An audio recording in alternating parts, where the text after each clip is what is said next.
Okay, hi, I'm Janusz Urbanowicz, Janusz, and I will be talking about quite not interesting subject, which is legal framework for cybersecurity in Poland.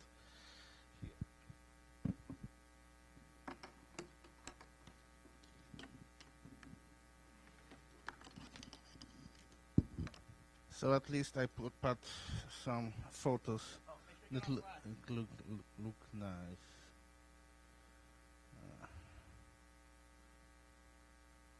Okay. Okay. This is where I come from. This is Warsaw. And I want to talk to you about how the Polish government deployed, implemented the cybersecurity directive of the European Union, which is not the prime directive of the Star Trek, but it is European-wide regulation. A directive is a legislative act that is not direct law, but every European member state has to implement it in their own way. And the criteria for implementation is fulfilling some requirements of the directive, but you are not. You are given sometimes some guidelines how to do so, but everybody. When the directive is implemented, everybody is quite in the dark. So I tell you how we did it in Poland. Okay, this is the core tenets of the directive.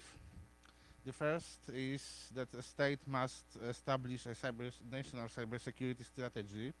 Our strategy can be read online in English after this QR code if you are interested. I don't think it is very interesting, but if you want. Basically, the strategy says that we need to do lots of things to make the state secure, and we need. And the first step in implementing the directive is the establishing of such a document. Because of quite stupid legal reasons in Poland, this document cannot be named strategy because only one ministry is allowed to write strategies, and this is not the Ministry of Digital Affairs. So it's called the framework. And the directive establishes quite obvious requirement of every member state talking to each other about cybersecurity. Also, the next condition is that every state must have some cybersecurity capability, and then. There is establishment of critical infrastructure, which probably you know what it means, and there are two categories of services that are the core of the work around the NIS directive. Those are essential services and digital service providers. I will get to that in a moment. Okay, where are we?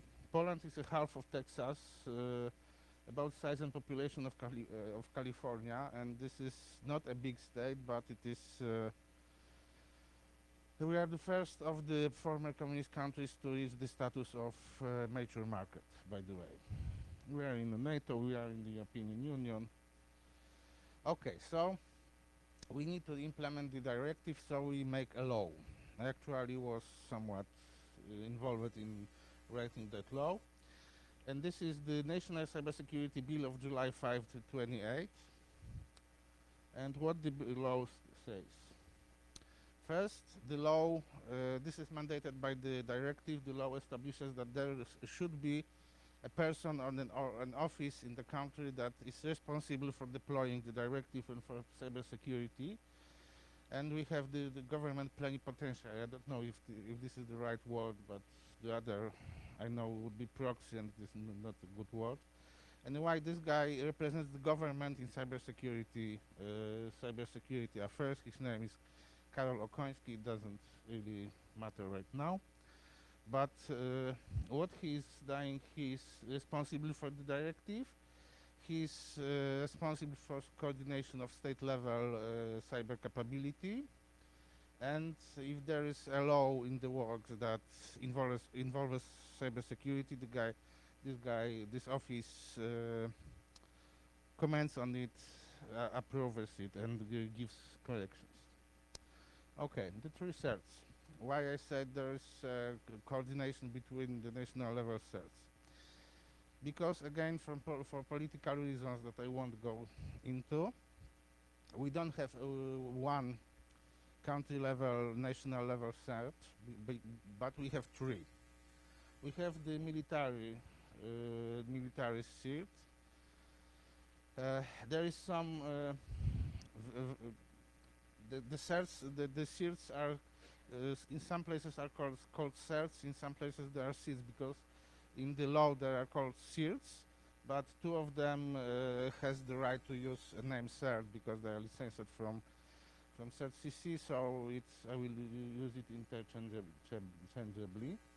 And the military cert covers the military stuff, military networks. We don't know what they do. There is a Ministry of Internal Affairs, which is CERT.gov.pl. They cover this central government. You would say this is the federal government cert, and they cover critical infrastructure and the terrorism, counterintelligence stuff, things like that. When we had the Lazarus Group incident, it was them that handled it. And actually, in the bill, it is defined as it. The military cert covers military, the government cert covers this and that, and the rest goes to the Ministry of Digital Affairs, which has a cert as a part of NASC Institute, which is where I work in, and we are the fallback. We are the fallback if anybody doesn't know where to report. Probably should report to us unless they know the critical infrastructure. Then they report to the government center and they go to the military. They don't talk to us too much. Okay, let's get back to the essential services. What is an essential service? Essential services are defined by the NIS Directive, and they are something like critical infrastructure, but less. For example, you have the national power grid, which is a critical infrastructure, but who can imagine what would happen if Amazon stopped working in the United States? Amazon is down. What do you do? What do you eat? What do you read? Excuse me? Amazon. Okay. Or eBay, or I don't know. Oh, Netflix is down. What? Yeah. What do you do then? Okay. So those things are not critical infrastructure, but they're essential services, basically. And the directive defines the sectors of services as mining, which also involves like gas pipelines and oil pipelines and things like that. The utilities like water, waste, electricity. No, electricity is. I think electricity, yes. Healthcare, which also it is not only the doctors and hospitals, but also pharmacies, pharmacy companies, and so on. Transport there are four sectors of subsectors of transport: air, road, rail, and water. Water is the least important, I think. There's banking and there's separate finance. It is like the difference between the bank and the PayPal. And there is the digital infrastructure, which is the core infrastructure of the internet exchange points, DNS providers, but not the DNS registry. The DNS registry is for .pl is run by NASC and it's critical infrastructure, not essential services operator. And there is a civic administration, which is not covered by the directive, but it is in the cybersecurity bill, because the government cert only covers the central administration, we would say federal, and and there is a lot of territorial administration. There are self-government offices and so on. So they are a separate, considered a separate sector, and we are the third responsible for them. And there's a digital service providers, which is, as I said before, search engines, cloud providers, and digital marketplaces like Amazon, like eBay. The search engines, of course, Google. Google is down, internet is down. We don't have much search engines in Poland, but we have some, I think, price and search engines. It falls into this category, and cloud providers. Amazon Web Services is down. We don't have any internet working, basically. We have our cloud providers too. Okay, what do you need to be considered an essential service? First of all, the service must depend on some IT, some digital infrastructure, which is not meaning that, for example, you are a waterwork company and then you have billing department and there is only computer for issuing the payment notices. No, but in the modern, then you wouldn't be an essential service of digital infrastructure. But in the reality, everything is connected, everything is online. So if you can have at least one valve put on the internet, or shouldn't, or one valve connected to some network, then your service depends on digital infrastructure. And then the second criteria, I think one of them or two of them must be fulfilled to be considered essential service.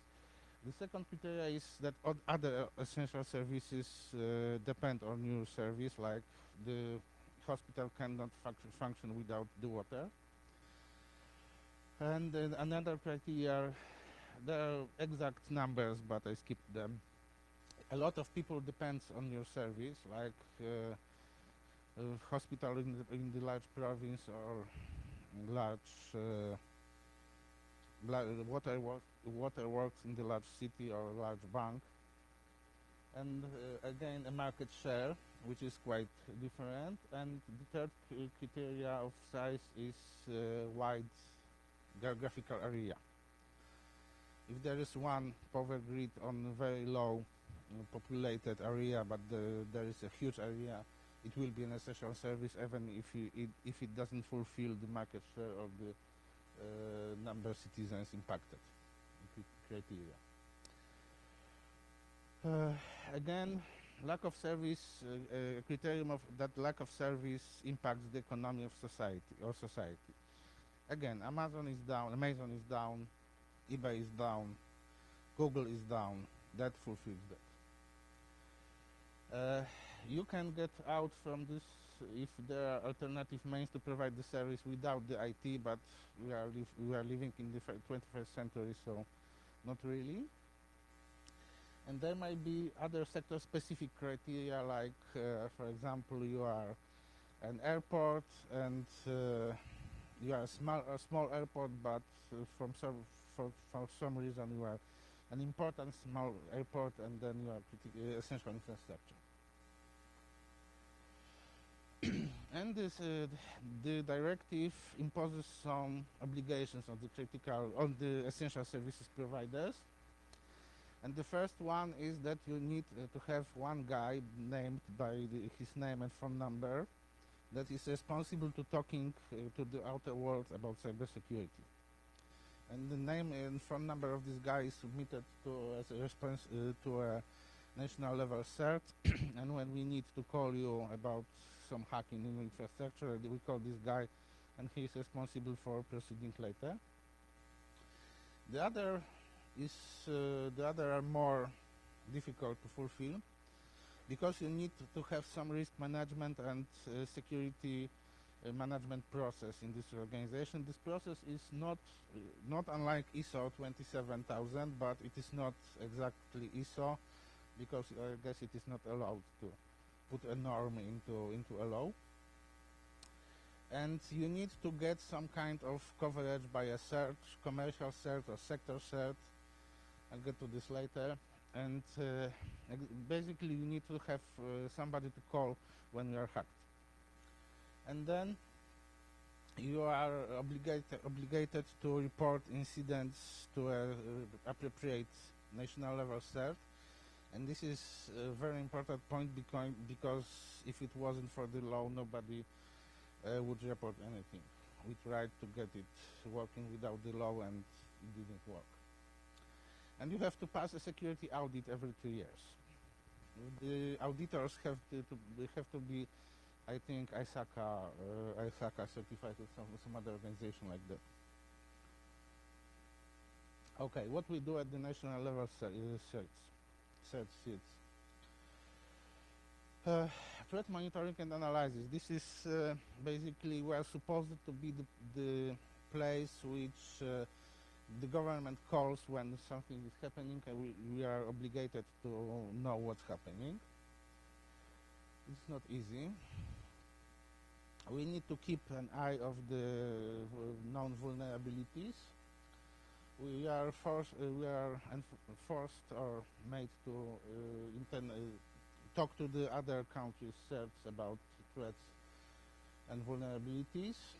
We can certify solutions and various magic boxes that vendors push. We write a yearly cybersecurity report for the government.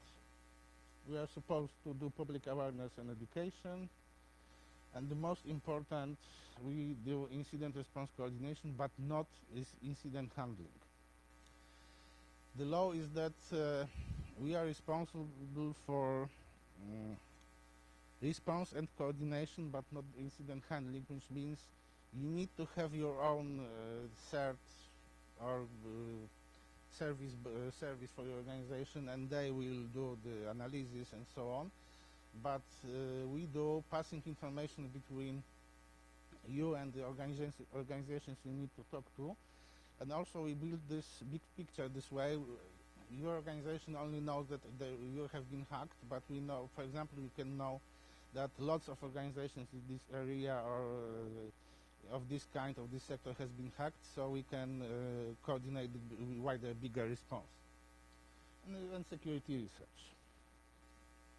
Okay, our mandate, our organization mandate is quite wider. As we are the fallback CERT, the coordination, we mostly do the coordination. My former team is the Center for Coordination. We build the big picture. The directive established the European network of national CERTs, and we are part of that. We cooperate with the Data Protection Authority for the Personal Data Protection Law. And there is a cool thing, actually. I sent the first one. We have, in Poland, we have something like your emergency notification system, but it works on SMS messages and applications and phones. And where is a big vulnerability or big incident that affects a lot of people, we can send a cyber warning to all people in Poland or in some region. And for example, when there was a big vulnerability in Windows, I don't remember the number, we sent a warning that you should update your Windows right now because you can be hacked right now. And lots of people did so. It was cool. RSO, it is regional. It is a Polish for regional warning system. DPA, Data Protection Authority. It is an office that is that is established by the GDPR, and it is like nationwide commissary or something for personal data protection. Okay. And this is not a good thing, but we have to do it. We also are a point of report for child pornography and harmful information. Child pornography is illegal in Poland, and propagating terrorism and some other things like hate speech. But we also handle things like popularizing an unhealthy lifestyles like pro-ana stuff and cyberbullying and so on. We are tackling it. And when you are almost everyone in Poland or not in Poland, you can report an incident that concerns Poland to us. This is the actual form. NSCC. It was quite hard to explain to lawyers, but because the lawyers wanted to have a paper trial, that we managed, and there is a web form, and fulfilling it in the proper way gives you the legal equivalent of reporting your incident as you are required by the law. And this is the free right options, and you are other or individual citizen, you can report anyway, and we handle that. Actually, before the law came into action, we got the most reports from the individual people because, as I said before, organizations are not very keen of admitting to getting hacked, and there are penalties in the law that if you don't report what you should, there is one penalty up to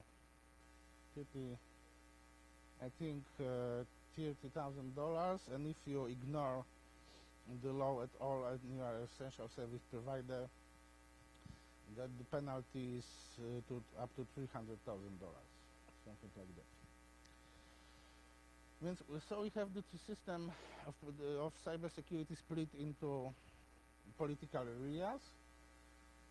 We built market for the security services because it was not a big market in Poland before, and for certifications and audits too, because all the essential service providers and digital service providers must be covered by some cyber service and audit every 2 years.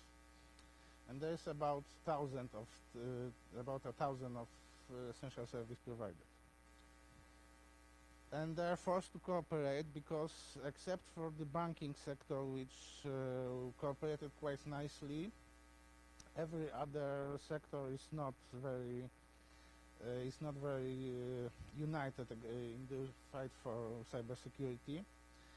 And sometimes it is understandable because, like, waterworks in every part of the country are independent, but so for some sectors that they should do something, but until there was the law, they did nothing.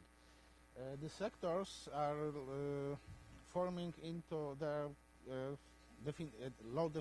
legal definitions, but they form into some kind of loosely connected organizations, and they work at establishing their own cells, sector level cells, because the law allows that.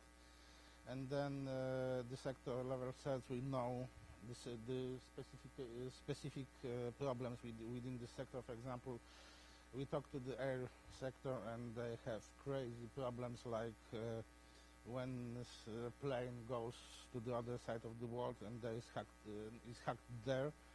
Exactly, whose responsibility it is then? We're not sure yet. And thank you. And are there any questions? Yeah. So Westrone did the name thing. In there you said that you required one to report an incident to you. Now, we probably define an incident a little bit differently. Do you mean more of a breach, or do you actually want to know, like, at the incident level, which is a much smaller event? For the essential service providers, the requirement is when the essential service is disrupted. And then we at the national level certs, we check, verify. I skipped that part because it's not very interesting.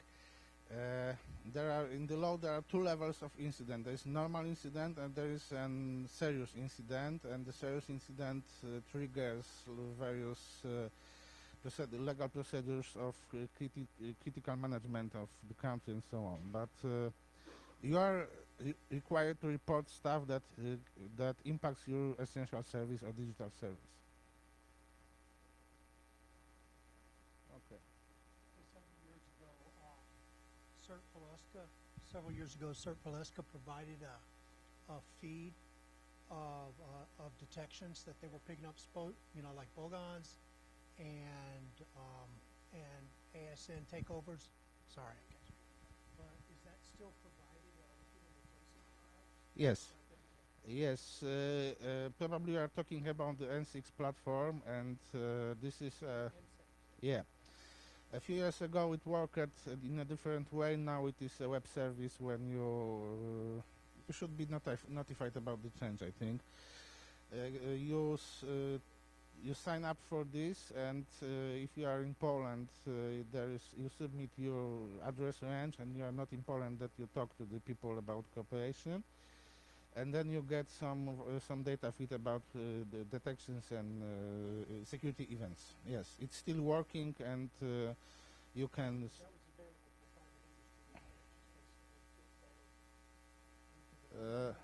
You need to get vetted by I think I don't know who you represent right now, but I think it's possible you get to it.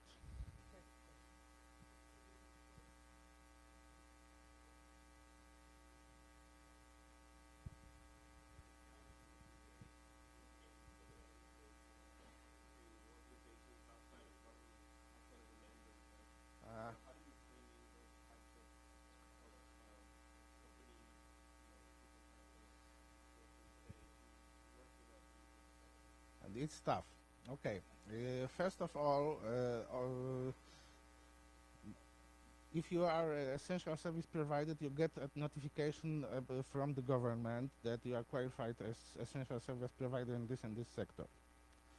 And then you are aware that you have all these obligations. But if you are not an essential service provider, well, it is what I'm doing for the last 3 years, which is going around everywhere and talking to people. You should report incident. We won't hurt you. We will just want to know, and again and again. Actually, it is. I consider it a big success that some shitposters on the internet are scaring each other by saying, "I will report you to the dyżurny, to the abuse section," and they're afraid of that. The dyżurny cannot do much, but they are scared of them, and I think it's a good thing. Anyone else?